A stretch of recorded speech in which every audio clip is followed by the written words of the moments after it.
What's happening, man? Eclectic Arts Media family. This is Drez. What you seek is seeking you, and it sounds like it'd be something you could fall asleep to, but at the same time, it's something that makes me feel so alive. We get to sit here and just talk about the things that we think are eluding us in our day to day, but at every moment, they're right there where we need them. And with no further ado, I'd like to welcome my co-host or the host, and I'm the guest if he wants to come on, Mr. Mark. Hey, the man Hey, himself, the legend. How you doing, brother? uh, I'm doing great, Drez. It's kind of nice when I don't have to do intros. Right? Yeah. Right. You don't. Yeah. You don't let's take the little bit of a load off there. And how are things for you? Things are great, man. I got breath in my lungs. I'm sitting here looking at you with a smile on my face, brother. It's all good. Cool. Yeah, it was so cool that when we did the wrestling topic last Ah, session. that was so cool, man. When you brought Guy on, man, I was like, oh, he brought the real thing on too, and I get to get some inside scoop. Come on now. Yeah, that's definitely how my brain works. Because during that first session, you and I were talking, we got onto pro wrestling, and I'm like, Mm, oh, I wonder if I can get Hal Cohn to come on as a surprise yeah, person for the man. next one. And thank And you, Hal Cohn, man. He was so cool and just so generous with everything. Anything we asked him, he was right there with it, and he had some cool stories, man. yeah, he's been a great guest for me in the past year and a half or so, and it's great that I've got a chance to see him wrestle in person more than once and do his thing. I know he was just wrestling kind of far away from me, but Mm. he's still out there and he trains every week and does his thing, and it actually kind of inspired me to start watching more. Like I've been watching some WWE stuff on my TV and things. Trying Yeah, to about to say it brought up some old feelings, huh? Resurfaced. Absolutely. I'm like, yeah, what is going on with these guys? So I start Yeah. trying to watch stuff, I did. and I did catch a few glimpses of Randy Orton the other day. Apparently, he's on a run right now, doing some stuff. it's I just watched an old, I don't know, maybe like from 21 or 22, an interview that Randy was doing with Stone Cold Mm. on Stone Cold's TV show thing that he had or Oh yeah, has. yeah, it's podcast. Yeah, Yeah, and it's interesting that they're showing like all the old stuff when Randy was first breaking in, and I'm like, yeah. I saw him in 2003, and I kind of forget like just how long he's been around. Yeah, for a minute. It's been around for a minute, man. Blue. Yeah. That's what they call those. Is that blue bloods? That what they call them when they got the lineage. Oh yeah, blue bloods, Mm. blue chippers. Yeah, Yep. man. Yeah, but I mean, so his own guy. You know what I'm saying? Like, so his own guy. Yeah, it's interesting that like Stone Cold was talking to him about all the great things he was doing early on and talking about his promos and everything. And it's interesting in Randy's mind, he thought his promos sucked, and so he said, The "I haven't great got." ones usually do, man. The great Yeah, ones usually do. yeah. He was like, I didn't feel like my promos got good until like maybe a few years ago, and I'm like, that's interesting to me. Um, I saw a video of him talking about how he gets into his character, mm, and that was fascinating. He talked about how basically before he goes out there, and the was what is it? He was the legend killer for a while, and then he has obviously has the RKO, and it's like has this whole snake kind of persona thing going on with it, and I forget how he explained it, but he's just like this heavy breathing, and he's just kind of getting this I don't know this blood rushing to his face, and he's just kind of building himself up, and then all of a sudden he's just like, and he just comes out and does his thing. I'm like, man, you cool as heck, man, you cool. Yeah. well, and also like he was saying, his dad was a legend in the business, and then I Right, think cowboy Bob. yeah, so he's like when he first came, he said I knew I was going to get a bunch of shit from the boys back there because we know how you got in, and he said I'm the first one to admit, yeah, I got some breaks because of my dad, Hmm. And I said, but I know that wasn't going to last very long. Right, right. Well, especially in that business, man. I don't think your nepotism lasts that long, because there's really no substitute for how you got to cut your teeth in that business. You know what I'm saying? Right. There's no alternate route. Like if you gonna get good, you're gonna get good, and it's gonna be tough. So I mean, yeah, I don't think it might, like I said, open the doors, get you the meetings and all that kind. But man, once you're in there, you're in there with some dogs, with some animals.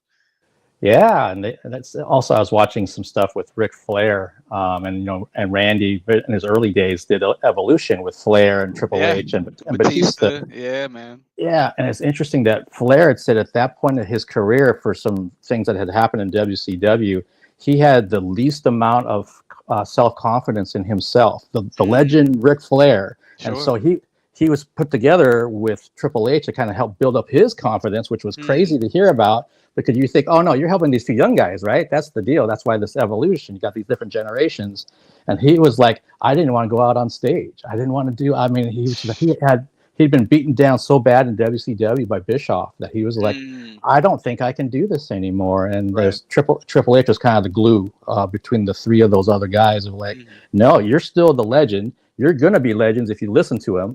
Over here, the Randy and Batista. Right, right.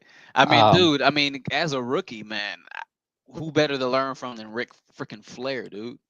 I Come know. on, come on.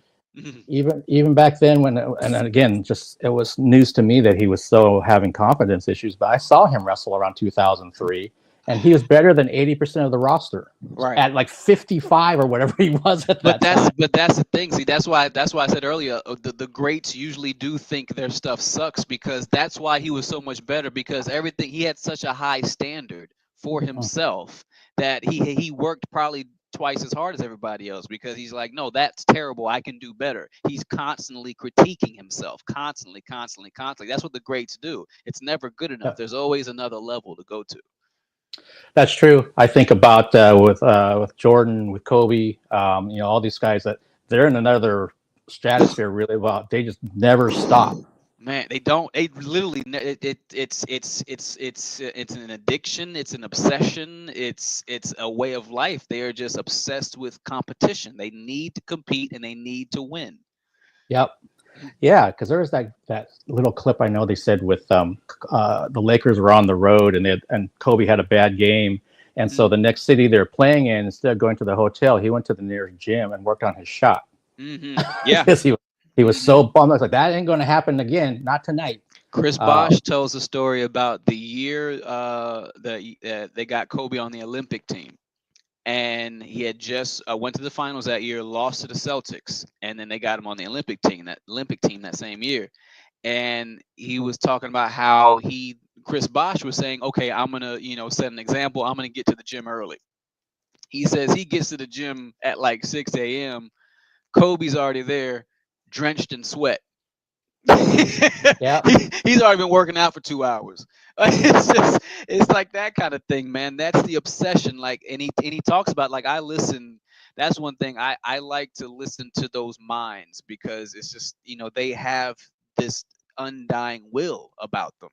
And listening to Kobe talk about the reason, the application of his, if you just think about, put it this way, if you get up at 8, go practice for 2 hours, eat, take a rest, go practice again at 12 or 2 for a couple hours, rest, eat, practice again at 6 or 8. You've But think, if you get up at 3, practice at 4, 4 to 6, take a rest, then you practice 8 to 10, take a rest. It's like, if you do that over a span of years, the gap between me and the competition is so vast they can't keep up, because I've worked twice as hard as they have in the same amount of time.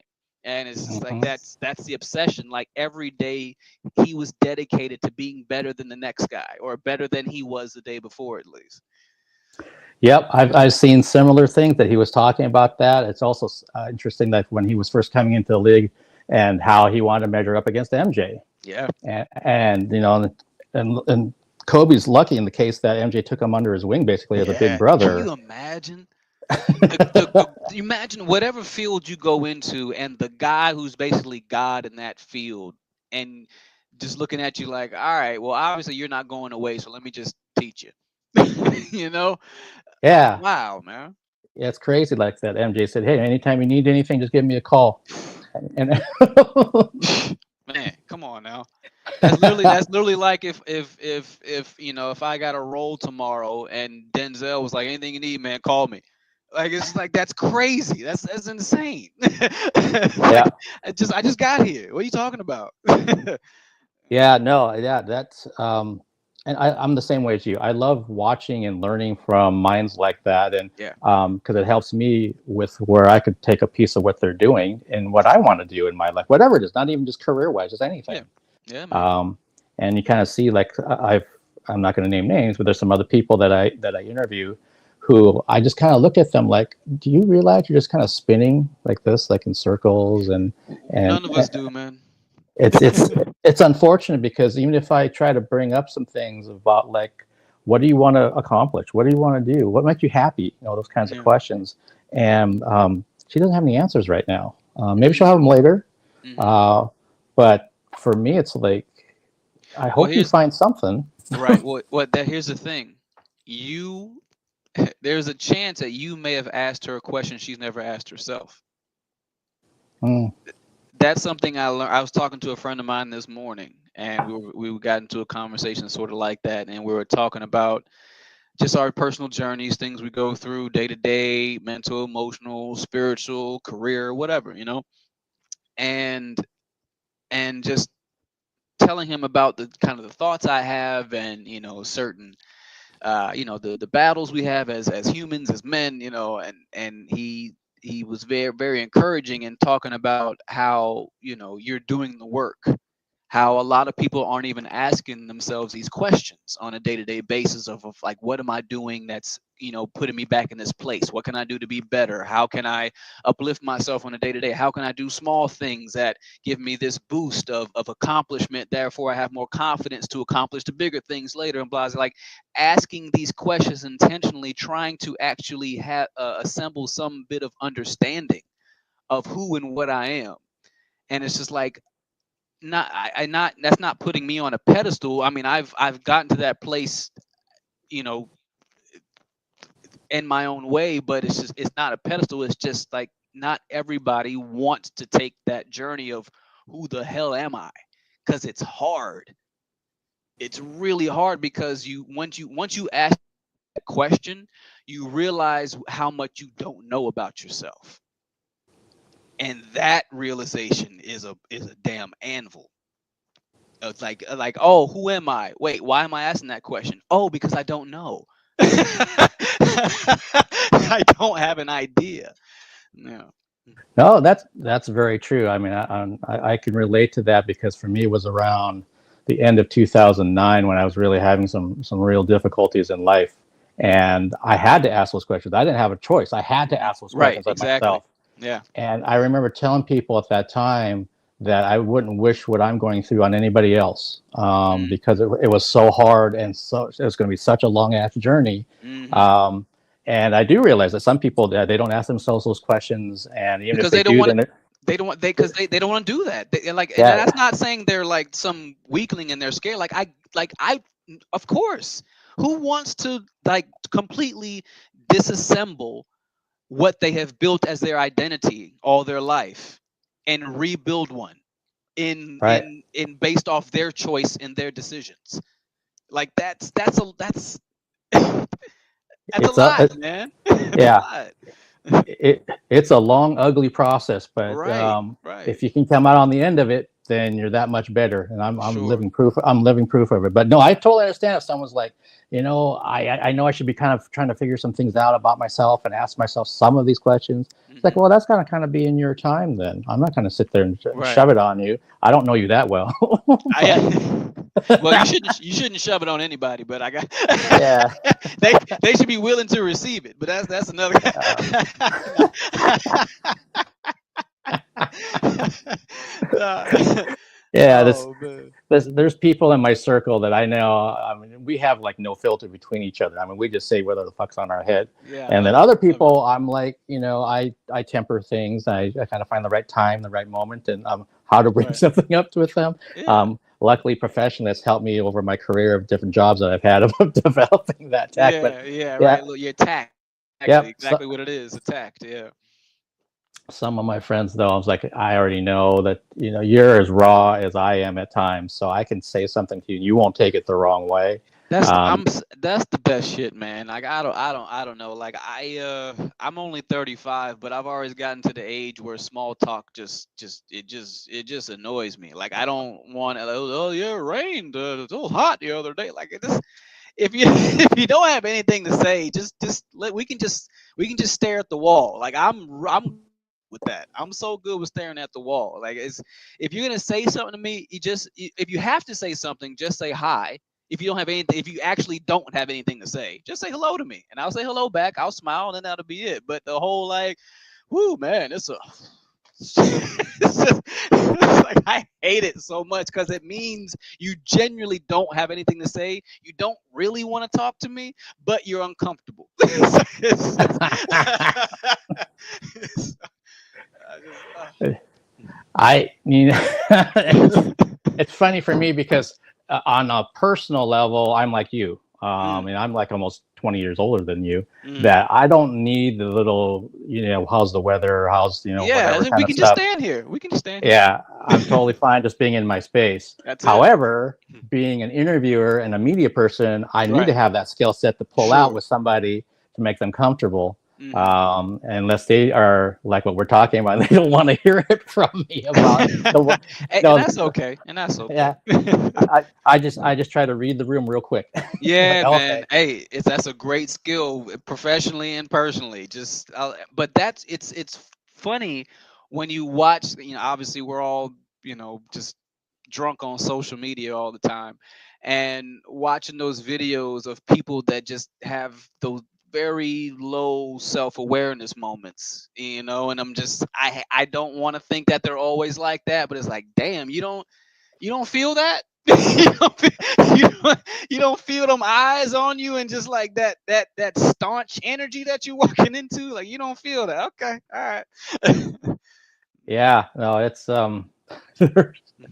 I was just at a concert last week that I was covering, and there was a media person there that I haven't seen in probably like 3 years. So it's been a while. Mhm, And don't get me wrong, I like this person, mhm. but it, Disclaimer. yeah, it was this person, and there's actually another media person, but I saw him like last fall, so it's more Mhm. recent. And we always catch up about what you're doing and what you're shooting and what you're covering. And Mark, we haven't seen you as many concerts. You still doing all the the theater stuff and the films. I said, yeah, I'm doing that kind of thing. But this one media person, she makes me seem like a mute. I mean, just blah, blah, blah, blah, blah, blah. Yeah. There were some other people that know me through social media, so they're like quote unquote followers or fans, and Mhm. they came up to say hello to me to introduce themselves, which was really great. And Yeah. I felt so bad that I couldn't like stop this person and Yeah. have a You couldn't conversation with save them. you. You couldn't save them. Yeah, so I remember I got onto my phone later and I apologized. I wasn't trying to be rude by not talking with you, but this other person was la la Yeah, la. yeah. Yeah. It's unfortunate. I mean, because it's unique where as a media person, like it's especially if like you have a show and it's like this is me, this is my show. So it's like it is about you, but it's not. Like it's like it's my show, but my show is me talking about other people. You know what I'm saying? So I think sometimes some media personalities they kind of that line gets muddled of like, is this about is it me? Am I the entertainer or am I interviewing the entertainment? So yeah. Yeah, no, you're absolutely right about that. And And I don't know who you ego. are, lady. I'm sure you're nice. I was making a point. Yeah, but your point is right on the money because ego comes into it Yeah, for a of course, bit, of course. and Yeah. then also, and I can also give you examples of that because when any other local media person starts talking to me about I've done this, and they Right, say right, it right. in a boasting way, I'm Hmm. kind of like, oh, that's great for you. I'm happy. I'm genuinely happy that you got to do these things or whatever. Right. It doesn't phase me one bit, one way or the other. Yeah. So Yeah. if you're trying to make it seem like, well, I'm doing all this stuff now, Mark, and I'm like, great, that's wonderful. Well, yeah, yeah. That's it's yeah. I think that's a thing that excuse me. I don't know. it's a strange thing. I think about that because I'm also that way where, the whether you're the CEO or the janitor, you're a guy, and if I don't know you, I don't know you. If I know you, I know you. That's just what it is. Like I've never really, like, when I when I was when I was in high school, man, when I was a freshman, this senior upperclassman came up to me one day and asked to borrow $1. And I was like, I'm a, sure, whatever. You can borrow $1. He's like, yeah, I'll give it back to you tomorrow, man. I'm like, all right, cool, whatever. I go walk away. I come back next day to get my $1, and I walk up straight up to him. He's sitting there with his buddy. He's like, "Hey, man, where's my $1?" And he looks at me like, "What?" And I'm just like, "Yo, where's my $1?" And he just kind of laughs and looks at his friends and looks back at me and just walks up to me, just gives me my $1, say, "Hey, man, don't do that. Don't come up walking and ask." I had to stop my friend from being because he was an upperclassman, so he thought, "Why is this freshman stepping to me like that?" But it wasn't even like I thought I was tough and I could take him. I just didn't see that. I don't care that you're older, upper, whatever. It's just like, I lend you $1. Where's my shit? And it's like, so that has kind of carried on in my adult life. Whereas, like, when I meet you, I'm treating you and conversing with you as I'm receiving you. I'm not talking to you and treating you based off the titles and ideals you come with. I'm treating you and talking to you based off what's happening right now in this exchange. How are you speaking to me? How are you, communicating? How are you looking at me? Is there eye contact? Is your tone does it seem like you're actually engaged in the conversation? Do you seem like you actually care? Are you listening? Are you hearing the information? Like, that's what I'm looking at. I'm looking at the person you are in this moment. I don't care what the crown you walked in with. Who are you when you walk into this room? Yeah, that sounds like when I talk to people about maybe I've heard some things online or maybe from other media people that maybe interviewed somebody that was kind of difficult. And I Hmm. always tell them, I said, well, I haven't met them before, so I don't know. Right. Once I've actually sat down across for them, or if I'm doing it virtually or whatever, then at least I'll get an idea of like what this person is like. But I can't go by what you did. Maybe it was your issue. You asked the wrong questions. Right. Maybe they're having a bad day and you didn't pick up on that. Hmm. Whatever's going on. So I do try to take it at face value about whoever's here, even if you have 5,000 awards to you, or you got some Yeah. huge ass reputation, or you have maybe you have again maybe kind of a negative reputation and you're just Hmm. somebody local. I still want to give you the benefit of the doubt and see what do you got going on here. That's why I Yeah. wanted Well, to talk to you in the first place. well, and that's the thing. When you're somebody the way you interact with people doesn't have this hierarchical system. If you're somebody where the way you interact with people is truly based on the interaction itself, it's based on the person you're interacting with. If there is a good rapport, then that's how we're going to communicate. If there is not a good rapport, then we're not going to communicate. I don't, the title regardless. And that's not say we that's not even to say we, disregard or blatantly spit in the face of people who have worked hard for what they have. It's just that does not supersede who you are as a person. Very well said. Yep, that's exactly how I am and have been probably the last 25 years of my life. It's a good way to Um, be. yeah, At least I yeah, think so. I Everybody do. gets the same treatment. Everybody that walks through the door gets the same exact treatment. Yep, you're gonna start off with a certain level of respect from me from the get go until you lose it. Boom. That's where it's at. I mean, Um, I don't know what else am I supposed to do other than that? What I yep. mean, if I'm supposed to, I'm not gonna bow down to you if I don't know you, and I'm not gonna kiss your ring if I don't know you. So Hmm. so either way, so everybody gets the same. You get a cookie, you get a cookie, everybody gets a cookie. Right? Yep, that's how it is for me. And again, that I look at how I want to be treated myself. That whole thing. I But did. that's that. Sorry, I didn't mean to cut you off, but that right there, like, treat others how you want to be treated. That was what was taught to me when I was a kid. That's what I'm working with. Hmm. Yep, same thing here. And then and we can talk forever. If we start getting into like generational things. If it's Yeah. someone who's older, then it's it could be sir or ma'am. It could be miss this, miss that. Hmm. Um, and and those things weren't even necessarily drilled into me by my parents, but it's something I just kind of picked up from here and here, noticing how Yeah. the people talk to certain people Right. in reverence. I remember. just as a real short story, that one of the jobs I had I've worked at several nonprofits over my lifetime, Mm, and one of them, it was a grandma that had come in, and I can't remember what kind of services she was a part of, but there was like, I don't know, maybe 8 of us from our office there, and maybe 6 different clients that were looking for some information and some help with their particular system. mm, And it was, I think I was probably one of 2 people of color in that mm, room, and the one grandmother happened to be black. mm. And Okay. I had just spent 10 years in South Seattle, where it's all color, it's all Oh, everything. right, right.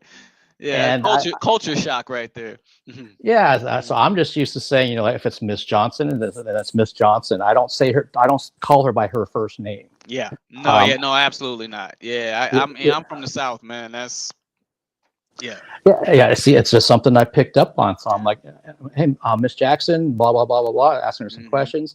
And I remember one of my coworkers, once that meeting was done, asked me, "Why did you call her that instead of her name?" I said, "That is her name. And that's how I'm being respectful." Yeah. And Yeah. she said it to me, not like she wanted to, like, was curious and wanted to maybe adopt that for herself. She was saying to Right. me like I'm doing something wrong.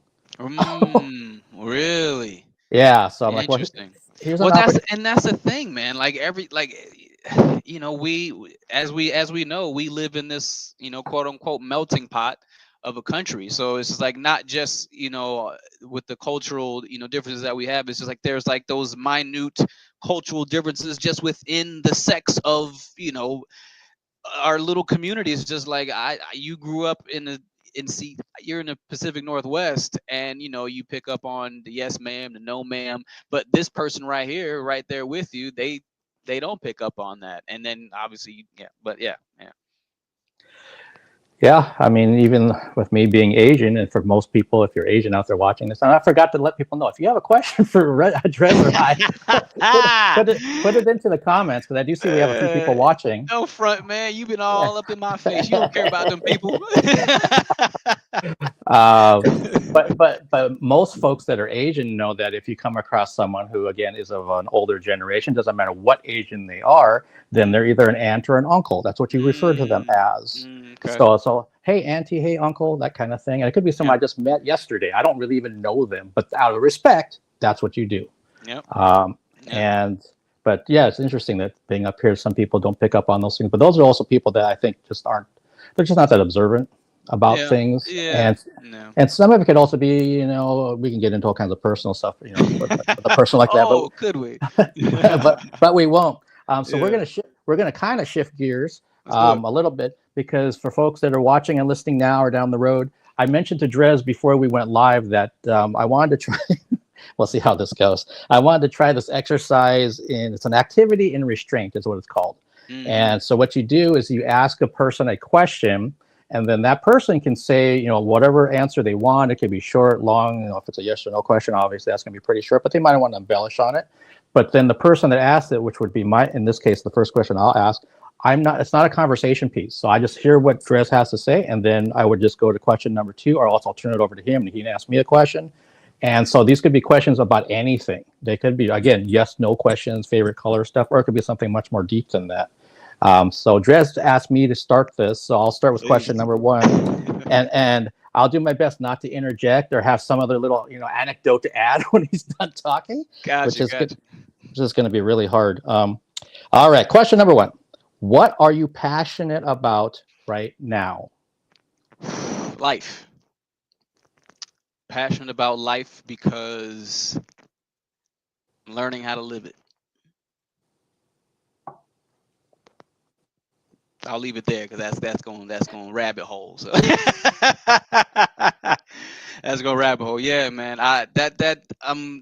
Thank you for asking that question, because I didn't know the answer to that obviously before you asked it. I didn't know what you were gonna ask, but even as you were asking, I wasn't sure. And then once you finished, that's the life. I was like, yeah, it is. Like that's where my focus is right now. It's like every day I'm just like, how do I live my life better? All right, sir. Turn it over to you. All right, Mark. What do I want to ask Mark first, at least?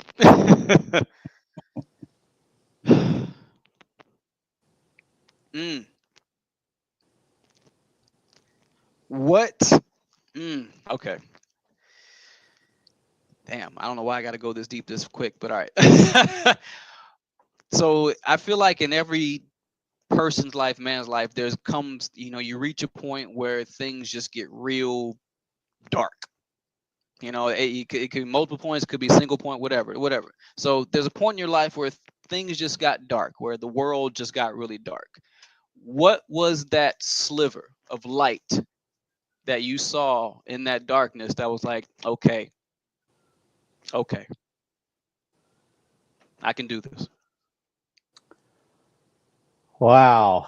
Um, this is bringing me back to about 15 years ago. And I'm trying, I remember it's some ways it's kind of triggering. I remember what those feelings were like day after day, week after week, in this case, month after month. Mm, And the sliver of light, I think it really came from a, a an assignment. I guess you could call it an assignment that came from my therapist mm, at that time. And this was the first time I'd ever been in any kind of therapy. That's I was so lost that I didn't know what else to do with myself. mm, I had tried all the tactics that I'd used professionally on other people, and they weren't working on me. So I said, I'm getting scared now because all the things I know how to do aren't working. So I need to get someone who, has the piece of paper on their wall and does it for a living and can hopefully help me out. And right. I remember what the homework was for me to figure out. And when she said homework, I didn't have to sit there and write shit down. It was more just Yeah. spending time by myself, in a quiet space, and trying to figure out who the pillars in my life were and what kind of impact they had on me. Mm, And I had never been asked that question ever. mm. And I realized later why she asked me that is because one of those pillars had passed away. Oh, And and that's where I think things started to unravel. I just didn't realize that was the starting point of all this other stuff. wow. Yeah. And but because of that, and all of this, like we were talking earlier, all of this hardness, hardship, and just stuff I wouldn't wish on, my worst enemy. That sliver of light came through there because there was something that was new in my head that cracked Mm. open, A new and idea. yeah, and it showed me, what? If I stay with her and she keeps having me do these kind of things, there's going to be more and more of those. That's going to help me kind of rebuild myself into this other person. I don't know what that person is going to be, but it can't be the person I am right now because I'm drowning in misery right now. Mm, So it was something that, yeah, at the time I didn't think anything of it. That she said, "Mark, I want you to do this before our next session," and I sat there and thought about it, and yeah, just watching her just kind of navigate all of this stuff from one thing that happened back here that I didn't even realize that was the issue, mm. which is actually one of many Yeah. Oh, there's issues. always more. Yeah, yeah, yeah. No, it's Yeah, it's a box of worms for sure. yeah, but yeah, that was the crack of light because I said Mm, I can keep building on this. That took a good couple years. sure, sure. Yeah. Yeah. So Damn. wow, that was a deep question. Stopping myself from retorting and trying to expand on that. Well, I'll help you then. I'll go right to question Yeah, number please, two. please do. Moving along, forward, onward. Uh, all right. What's a place you'd love to visit? Oh man, Italy. Yeah, I'm part Italian. My father's Italian, and it's a part of my life I haven't been able to connect as much with because my dad's side of the family are all a lot older. They lived up in New York. I grew up in Florida, so I wasn't really able to connect with my Italian or my Italian ness growing up. So as an adult, I've been more interested in the history and the culture of the people of Italy, and obviously the place itself, and just I'm in love with the landscape. From the top of the boot to the bottom. My family originates from around the city of Naples. I do have like one Instagram friend that's got the same last name as me that lives over there. My legal last name that y'all don't know. But she doesn't speak any English, and I haven't learned Italian yet. So but Italy, man, I just wanna go there and just kind of see what I can feel. It's just I've been very interested in just obviously, like I said, passionate about life, and a part of that comes with your identity, and what your identity was built upon before, and now you're having to build it up, build your own. And so you start trying to piece that together, and I think a big part of that is, kind of the culture of our families is obviously it is a big part of our identity. So it's just like me having an understanding of that, and at some point obviously digging into the other side of my family, which is just southern, black American. So that's going to be a little tough, because obviously there's a little there's a little thing in the history books where some of the records might have got shoveled around. So but yeah, so yeah, Italy for sure. And then after that, just obviously Africa and all over that place. All right, cool. Yeah. I learned something because I don't think I realized that your dad was Italian. Yeah, my father's Italian, man. Yeah, from a New York Italian too. About that, my great only second generation. My great grandparents came over here through Ellis Island, whole thing, just traditional immigrant story. And yeah, my grandfather was the first born here, and then my father. So I'm technically third generation, which is not that far removed, which is kind of wild to think about. So, Okay. hey man, you ain't supposed to expand. Yep, I already broke the rule. Hey, I already broke it. All right, my turn. Let's go a little lighter this time. Let's see. Hmm. At what moment in your life did you realize that the world wasn't exactly what you thought it was? Oh shit. Maybe that Uh, wasn't. Maybe that wasn't lighter. it might be light in your world. I don't. Yeah, it's just a saying. Like I hate small talk so much that is light to me. Well, and one thing that kind of Or stands out in something my. that just kind of jarred, like what you kind of your grasp on reality for a second. Like you thought you knew what was going on, and you're like, oh shit, wait a minute. I can think of something that happened, Yeah.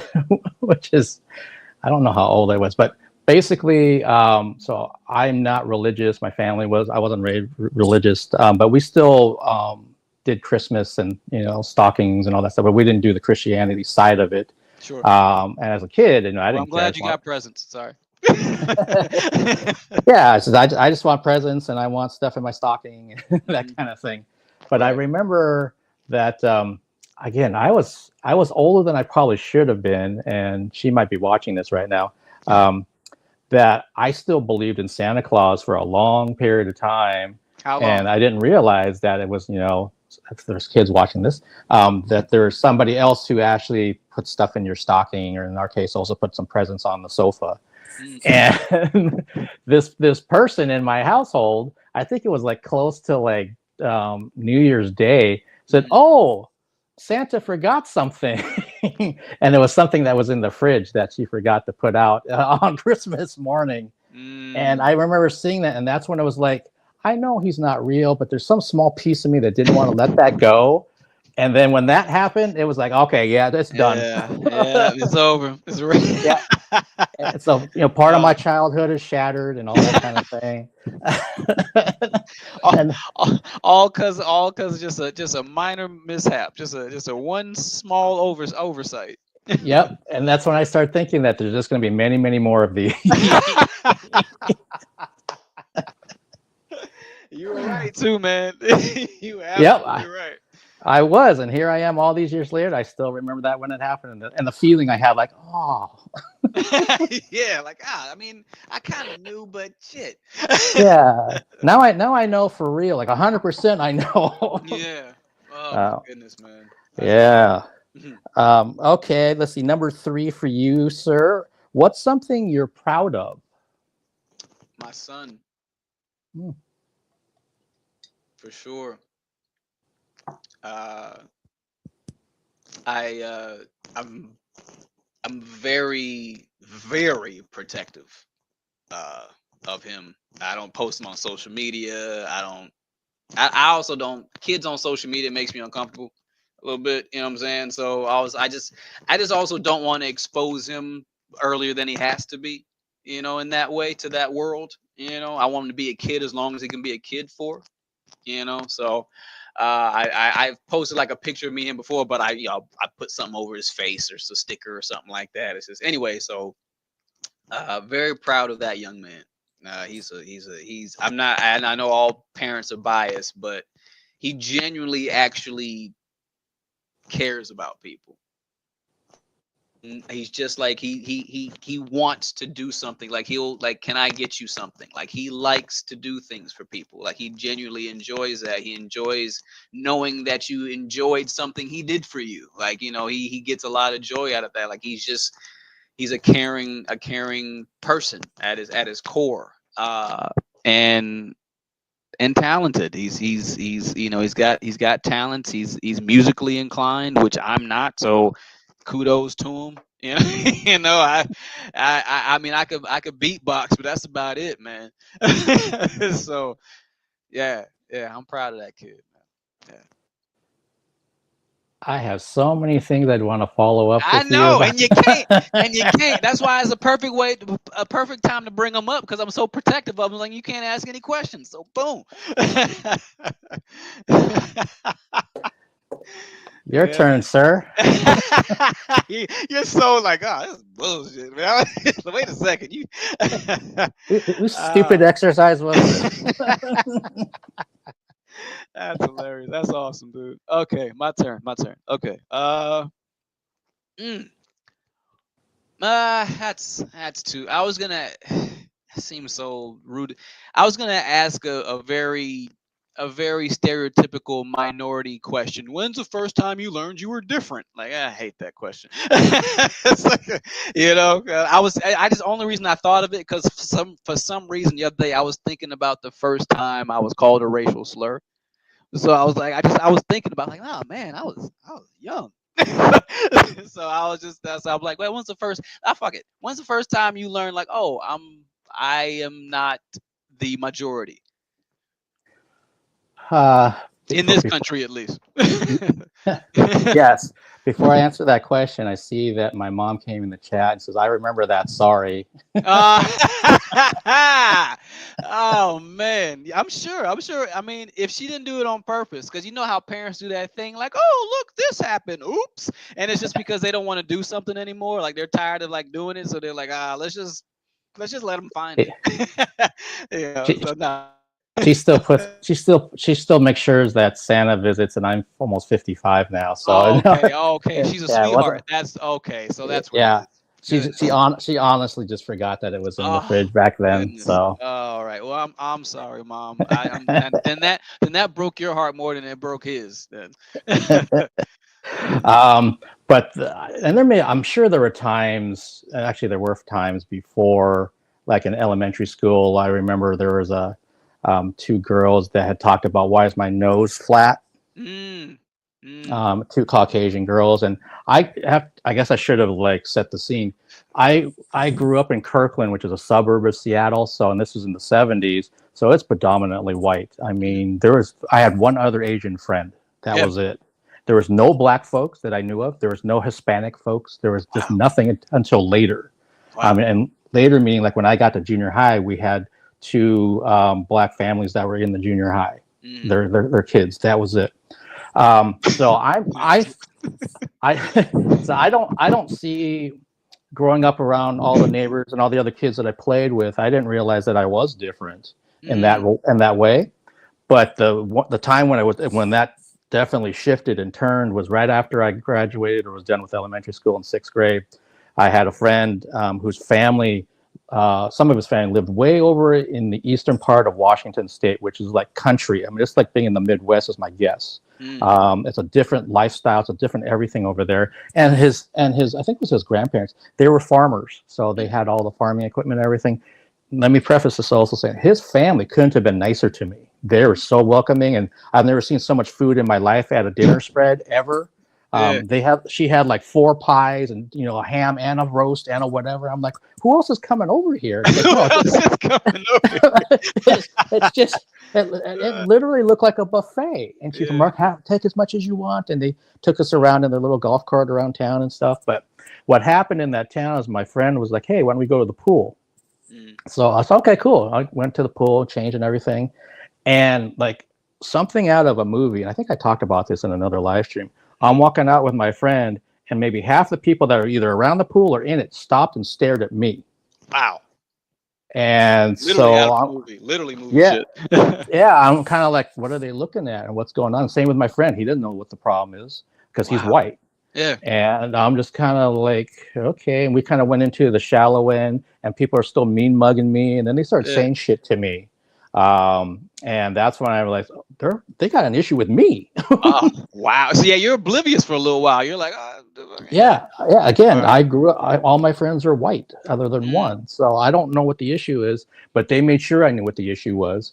Wow. And I told them, I said, I think we better get out of here. Mm. I don't feel comfortable with this kind of thing. And of Mm. course, because I'm his friend, they hate him just as much, maybe Yeah. more in some cases. Right. So we had to call his grandparents to pick us up, and they did. And said, "Oh, that wasn't very long." I said, "Yeah, we didn't want to tell them there was a problem." Uh, Just said we decided to do something else. We were going to go run up the hill or whatever we were going to do. But that stayed with me. That whole feeling of just like basically hatred. you're like Um, unwelcome, being literally like just genuinely unwelcome. yeah, it's like, what are you doing here? Get the fuck out of here. This is where Wow. we swim. You don't swim here. Wow. And again, that would have been uh, early 80s. Yeah. So, Yeah. Sure. and again, even if now in 2025, if you go over to central Washington state or eastern Washington state, it's extremely red over there. It's Mm. extremely country. It's extremely all these kind of things. But I know this now. I went to college in Central, so I know what to expect. But back Right. then, coming out of I thought I was going to have fun, which I did with my friend and his family. But I Mm. didn't expect this. What the fuck's going on here? And there's like they just Right. slapped me in the face. I'm lucky nobody actually tried to hit me in the face, Right. because I'm sure they wanted to do something. Man. So that when you ask the question, that's what sticks in my head. Mm. All right. Yeah. Okay. How are we doing? Okay, we got a few more minutes. Now, question number 4. Name one piece of advice for a new actor. Whoo. Man, that's tough because I'm gotten to the point where I almost don't want to give advice. I've it's not because I almost don't want to give advice because the journey is so damn unique to everybody and to anybody that chooses to take it. It's just it's not there's no formula. There's no like, oh, when this happens, do this, and then when this happens, do this. Well, it's like the timing is different for everybody. The trajectory is different. The happenings themselves are different. Obviously, the perspectives are different. So, um, the first advice I would give is to be wary of advice. I would say that. Unfortunately, when you are dealing with business and entertainment, there are people that want and don't care how they get what they want. And if they see you as a way of getting it or they see you as in way of getting it, then they could give some advice too. And now I'm not saying I don't and I am not aware of any like malicious things that have happened in my career. I don't think I have any enemies in this business. I don't see anybody as an enemy. But it's not even about that. It's just that nobody outside of you sees exactly what you see, so they're not going to exactly understand.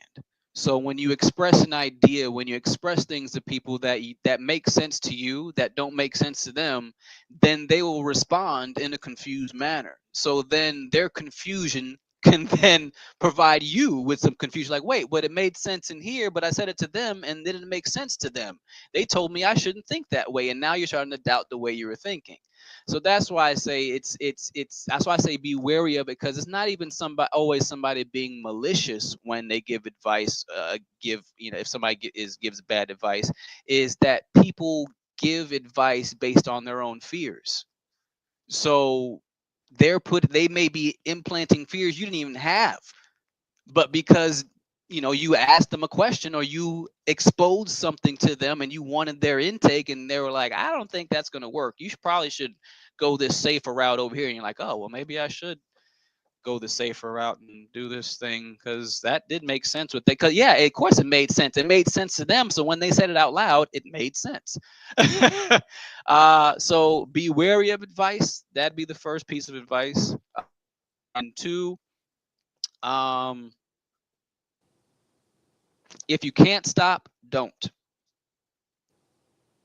If you can't, don't. If every day you wake up and you want, and that's what you think about, if it's like, I knew, like, there was a point years ago where it was almost like, it was like in an internal time travel, where I thought of myself 30 years in the future, not acting, not giving it a shot, not going for it, not doing everything I feel I have the capability to do as an actor, as a man. And I thought about that, and I was like, imagine being 60 and not even knowing if I could have done it. That's why I was like, that sounds like hell to me. So if you can't stop, don't. So if you're somebody that wakes up every day and it's just on your mind, you can't shake it. It's like, no matter what you're going through in your life, I want to be doing this. It just it's there are things that are constant rhythms in our lives that we have to cherish and we have to cultivate. We have to nurture. And so it's like when you get low and you get dark and you get sad, and that then there's going to be a few things that you don't want to let go of. If acting is one of those things for you, just don't stop, because you're gonna want to.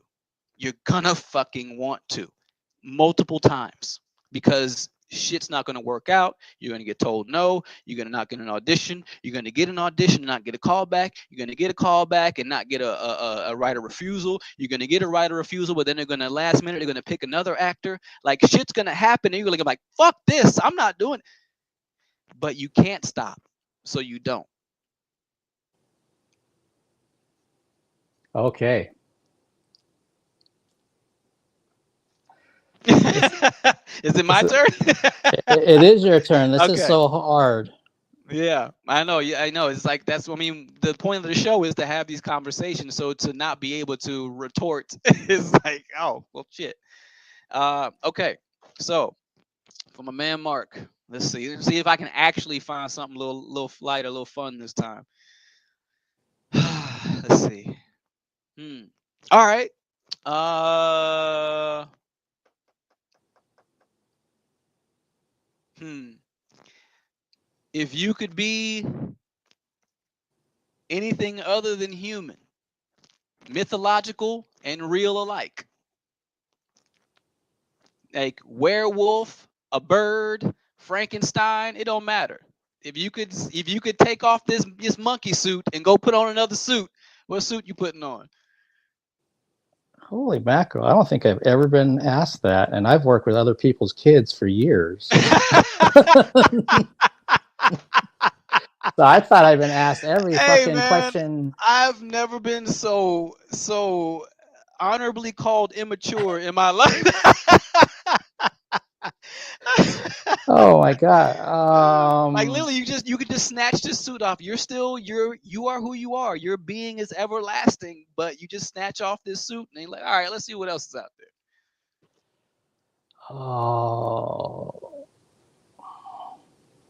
I think just out of curiosity and things that I've seen either through film or just through books over the years, or that thing that's hanging over my door over there.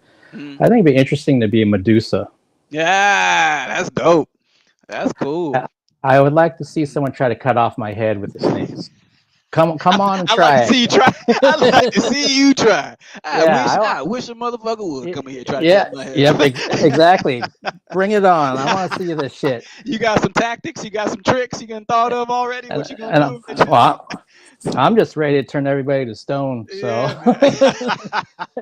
that's the now. That's when we get down to the core of it, the truth of it. You got some anger, and that's the coolest way you want to take it out on some people. yep. Yep. And Uh, I remember seeing the original Clash of the Titans movie in like oh what man. 78 or no, that was in early 80s. Hmm. Um, and that scene when she's flipping around through the her lair basically Yeah. scared just freaked the Oh, shit out of me. it's freaky shit, dude. That I mean, obviously, I mean, to us, I mean, well, I wasn't around then, but I did watch that movie as a kid. My dad made me watch it because obviously that's something he watched, and it's just like, yeah, the animation, the CGI or whatever wasn't great, but to a child, you don't know the fucking difference, man. Yeah, and Harry Hamlin's there and he's trying to use his shield to see her and so Yeah, he's not looking at her directly and yeah, all this kind of stuff. yeah. Oh man. Dude, So with yeah. the when I was a kid and I saw that, he's like, I couldn't get that damn owl out of my freaking head. I wanted that owl so damn bad. Like I like literally to this day I think about that owl and like damn, it'd be so cool to have an owl like that. Oh man. Yeah. Um okay. Yeah, yeah. That was it. That was my question. And so my last one, number 5, All right. and it comes from what some people say a lot of times: apples or oranges. Oh man. Whew. Man, surprisingly apples. Like I'm from Florida, born and raised. I love oranges, but I'm thinking about if I had to eat one of them every day. Like a orange every day is a lot. That's a lot of citric acid, man. Like that's what I'm thinking. I'm old. I'm getting older now. I'm thinking that's gonna fuck up my stomach. If I eat if I eat an orange every day, that's gonna mess up my stomach. That's too much acid. Uh, I mean, I like oranges more than apples, so I'm gonna say oranges. Okay, all Yeah, right. Yeah, yeah, I just somebody had said something about the whole, oh, with apples and oranges, when they're trying to compare something to whatever. yeah. It's like, yeah, what if you literally talk about apples or Yeah, like orange? nobody ever asked a little question: apples or oranges. Yeah, I'm gonna definitely have to go orange. I'm gonna have to. But also I'm gonna go tropical fruit every day. Mm. I don't. Nothing compares to tropical fruit to me. Like you can't. I don't care what you bring. It's like oh, this is the sweetest thing in Prussia. I'm like, I don't care. It's not. It's not a mango. It's not a star fruit. Like it's not gonna compare. I'm sorry. Okay. Do you have the last question, sir? Okay, last question for Mark. Uh, mm, well, since the name of this show is "What You Seek and Seeking You," Mark, what do you seek? Oh, that's a great question. I would say, because I've said it many times on these live streams, I've said it in person to people that know me. I'm always seeking balance. Mm, that's I good. am. I'm always seeking balance in my life, every aspect of it. And I'm pretty in tune when my life is getting out of balance, and so then Mm, I try to find ways to get it back into balance. The old Mark from maybe like in my 20s or maybe even in my early 30s, I probably would have just stayed out of balance, and just like, oh, this is kind of different, even if it was really like not helping me in any which way, shape, or form. mm, But yeah, I, I definitely have a side of me that's got a real kind of fuck you, I don't give a shit side to me. And when sure. that side comes out, that's really a detriment to me overall, Right. as I found out. So, Yeah, it's weird. All the decisions we make always directly affect us. Isn't that weird? yeah, imagine that. It's so weird. Every time we do something, it affects us. It's really weird. Yeah, it comes up a lot in conversations with guests, and uh, I usually use myself as an example about, yeah, I'm always trying to seek balance, and it could be even just from the media side only. mm, This week, am I in balance? I've got quite a few things coming up, both mm. virtually and in this world What are over here in your? Seattle. Nah, I broke the rules. Sorry. So, fuck it. um, What are your indicators when you're out of balance? What are your indicators? I noticed that I can't remember details. That's one. Interesting. Two, I noticed that how I'm treating other people, because I'm pretty self-aware with my interactions. And so Right. if I'm getting snippy with somebody, or I think I'm being snippy and they don't even notice it, me not even phase them, Hmm. I have to kind of realize, well, what's wrong with you? What's going on with that? And sometimes it goes back to maybe I haven't been getting as much sleep. And why haven't you been getting as much sleep? Because you've been doing all these fucking events here. So instead of doing 5, maybe you should be doing 2. Mm, And and we talked about this, I believe, this is all freelance for me. So I'm used to yeah. grind. No one else is going to help me. I got to do it. But then there's got to be some point where you back off a little bit here and there to find that Right. balance, because Right. otherwise I'm just going to eventually kill myself and no one's going to want to talk to me because they're going to, what No, an ass, what an not asshole. a whole lot of conversation with corpses. Yeah, I would say those things happen a lot. And I don't think it's ever gotten to a point where somebody actually said something to me. It's like, Mark, what's going on with you? And then I have to kind of step back. I usually can figure it out pretty quick, but that's Dude. now. Again, if you asked me 10 Okay. years ago, Okay. I wouldn't have been that person. I was about to say the fact that awareness that you catch it before the person does, like you always had that. You're like, no, now I'm like, okay, all right, all right. 'Cause that's wild because I'm the type of person where is well, I have been where hearts on my sleeve. If I'm feeling fucked up, everybody knows. It's like it's not. Yeah. So the fact that you're able to be like, I think I'm acting a little shitty right now. That's yeah. that was definitely part of the journey, a work in progress, all of Yeah. that. So yeah, no, I was definitely someone who would be like, I was oblivious to the fact that I was being an asshole. Mm. And then now it's like, no, and some of that I can even trace back to when I was first teaching right out of college, that if I had to start getting uppity with a student, whatever the situation was, then I kind of realized once the student was done, or if I got away from it, that I'm like, God, I feel like an asshole. I don't, Mm. why did I approach it that way? I could have done it. I could have gone this other way to get the same result with this student. But instead, I took the easiest way, which was maybe to raise my voice or to kind of put them into a corner like public school systems want you to do. And then I kind of realized, if you don't like how you feel, then don't do it that way next time. Do it a different way. Mm. And I Yeah. kept kind of building and building and building and building on that kind of thing. Again, I've worked with other people's kids and stuff in different types of professional programs for over 20 years. So I've had a lot of experience and I've been told a lot of that experience has parlayed itself over into how my interview style, of how I interview guests. And I'm Sure. very, my active listening skills and being empathetic and everything. I said, that all came from over here. That's where it came from first. But yeah, it's like again, if I use this week as an example, it's probably like a 60-40 out of balance. So it's not horrible. And I also know coming up next week, because I was smart enough to look at next week, I don't have much. So then the balance comes back. Ah, That's there it is. how I look at it.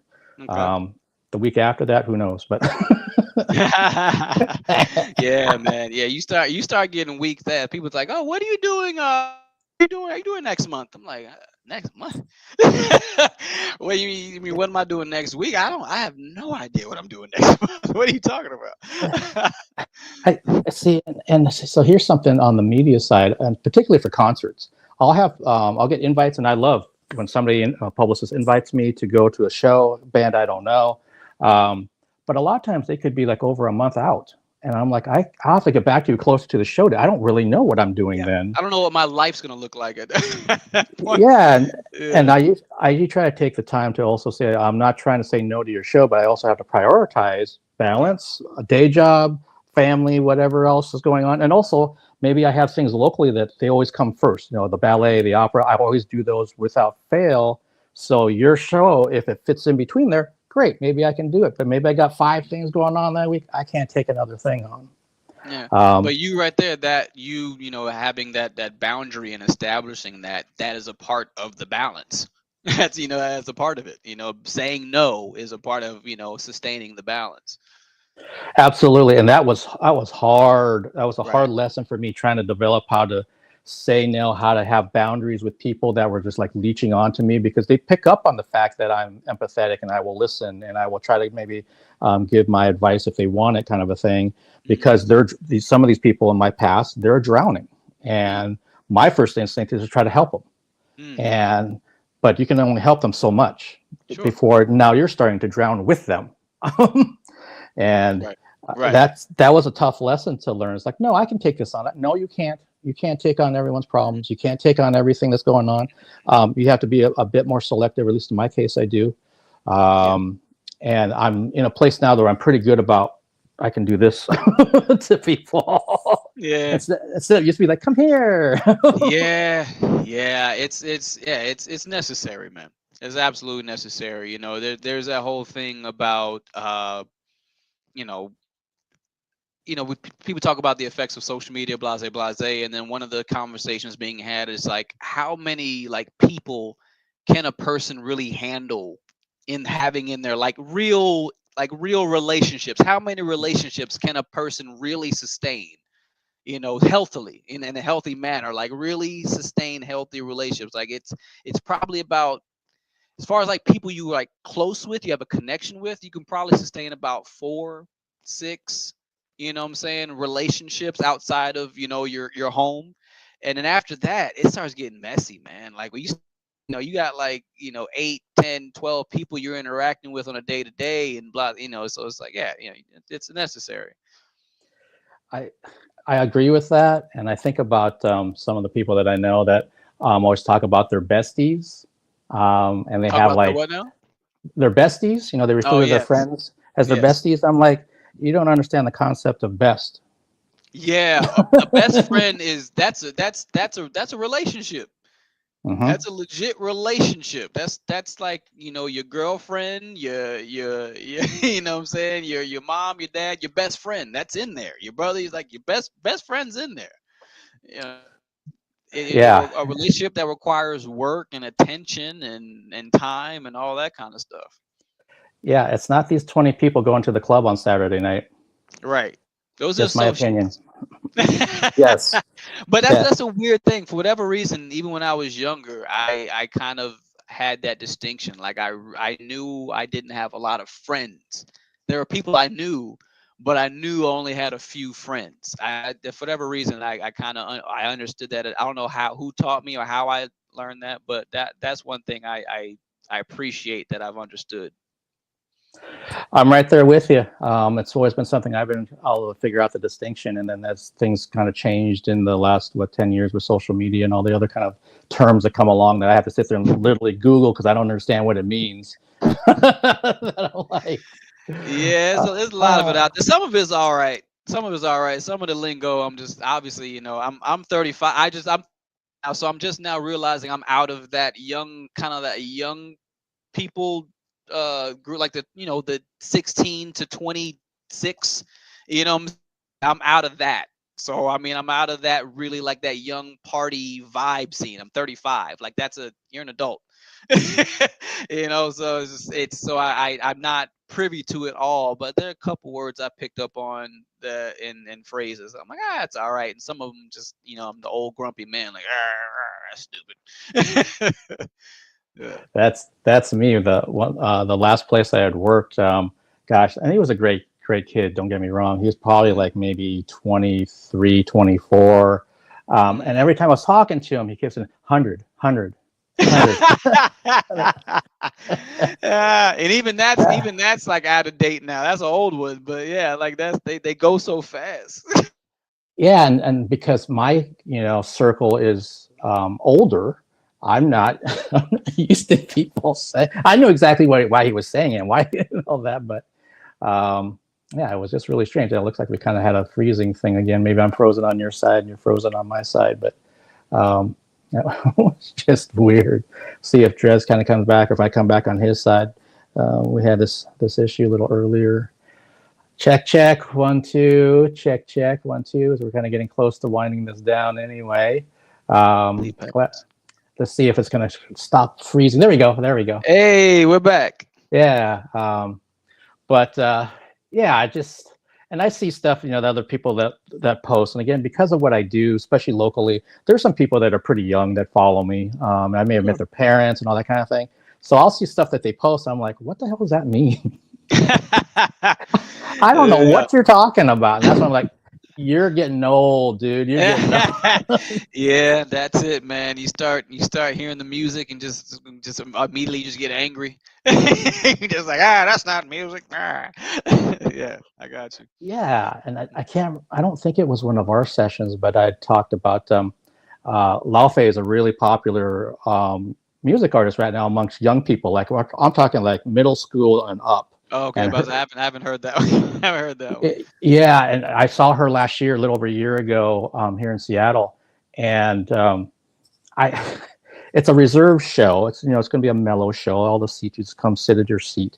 So I'm used to going to this theater here, and you get in there maybe like 30 minutes before the show is going to start. No problem. Mm-hmm. I get down there to downtown Seattle, and I'm not exaggerating. The line goes from the theater up the hill, across the freeway, and down this side. And I'm like, what the fuck's going on with these people?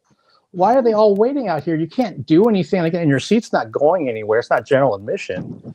Um, and Right. what I realized though, as I got to the end of this line, and I'm standing behind who looked like maybe a high school girl by herself. She didn't have her friends with her.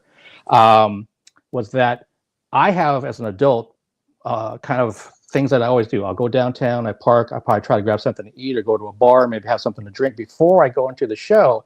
These kids either drove, took transit, or got dropped off and have no plans like that. So they're like, oh, we might as well just stand in line. And they just stood in this long ass line. But my point would be that, and you're a father, that even though I realize I don't have any bad intentions, if I say, no, is it your first time seeing Lauve to this girl in front of me, I am not going to ask her anything because I'm a middle-aged old man who she doesn't know.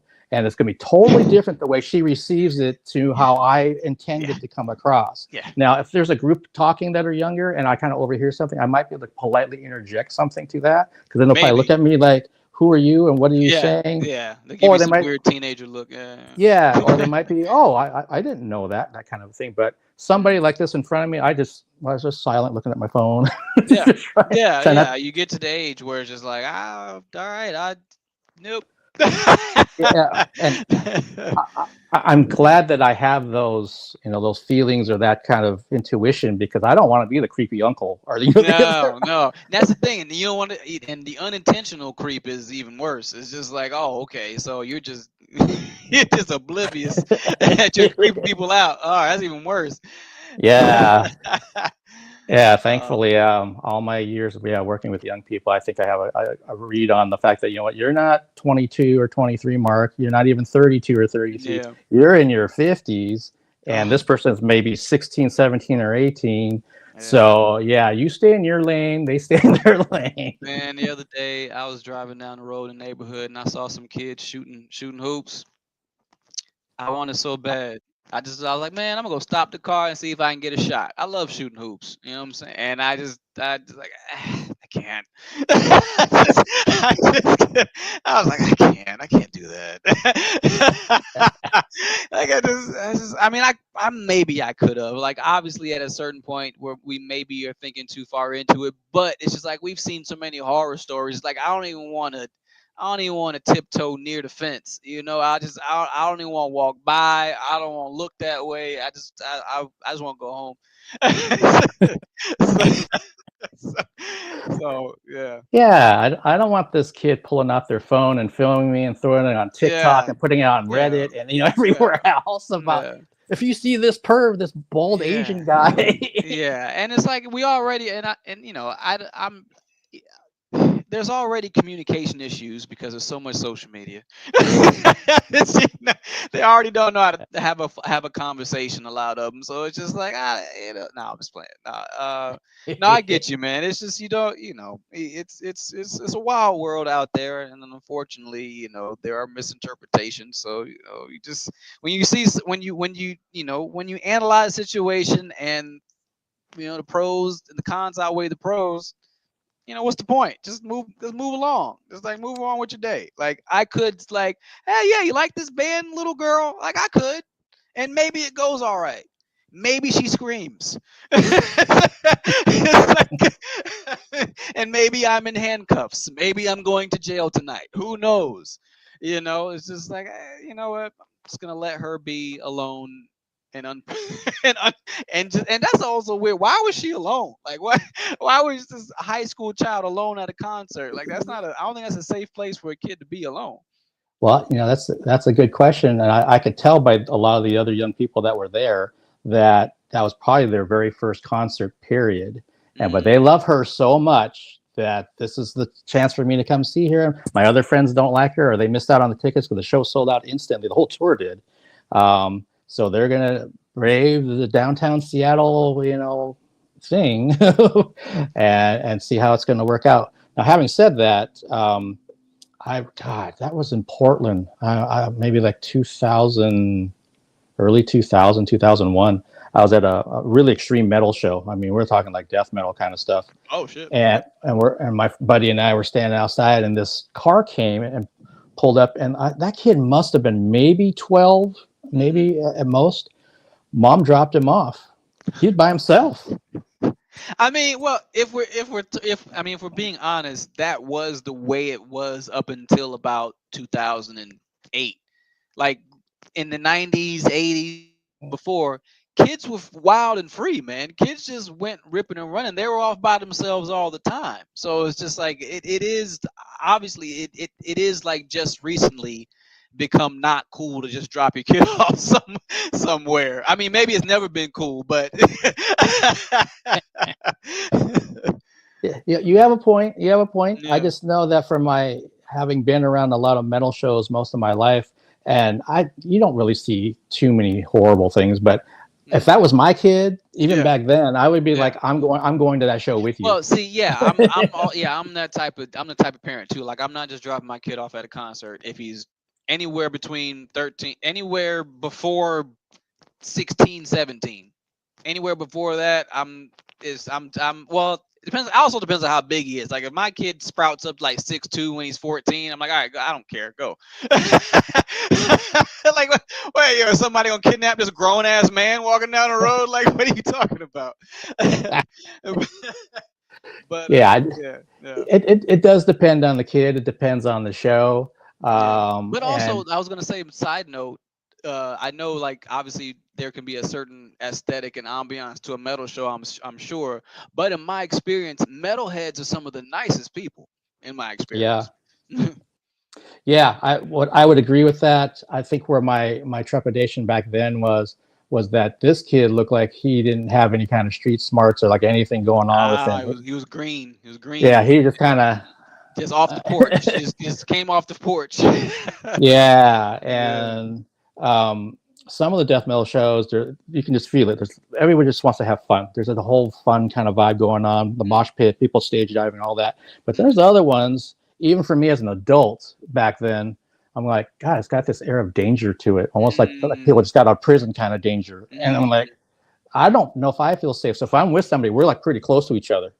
Yeah, Like, yeah, yeah, yeah, for sure. yeah, like I'm making sure that he's not over there and I'm over here, kind of thing. Yeah.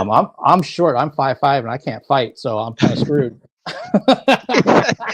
He said, I'm 5'5" and I can't fight. So. Yeah, I'll call a spade a spade. I know. Hey man, I know hey, what's that's up. beautiful. That's beautiful, Um, man. but on the other hand, I do, when that parent dropped off that kid, I did hear some other people talking about if he had his ticket, knew where to go. They're trying to help him. Yeah, see, what I'm saying, metalheads are nice, man. Yeah, That's what I'm saying, dude. But yeah, no, that's yeah, cool. yeah. Until they start passing joints his way and stuff. Now that might happen. That might he might get drunk. He might be past a beer or two, maybe. Yep. Yeah, Yeah. totally, totally. So other than that, he'll be okay. He might be a little sick in the morning, but he'll be all right. Yeah, hopefully it was a great experience for him, because I do remember seeing that kid inside the show in between bands and stuff. He was there, looked Yeah. like he was having a good time. So, Shoot. um, but That kid might be yeah, the next drummer of Zeppelin or something. You never know. yeah, you never know. That's true. That's very true. Yeah. Well, hey, I think this is a good place to kind of wrap this session up for session 3. It was great doing the questions and That was fun. activities and That was fun. Great exercise and restraint. That was great. and as we end the live stream, just hang on and stay connected, because I do want to ask you something when we're done, and then I know it's late for you over there, and then we'll get session 4 for next time. So if you're watching this now or down the road, if there's anything you ever want to see Drez and I talk about or bring up, or you just got just general questions, always let me know or stick it in the chat or both. We love Yeah. having some audience interaction. Stick it in the And chat. yeah. And outside of that, hope everybody has a good night, and hopefully we'll see you next month. It'll be June. Oh Holy my moly! goodness. All right. Yeah. Well, 2026. Here we come. But yeah, have a good night, everybody, Hey, and see stay y'all. safe out there.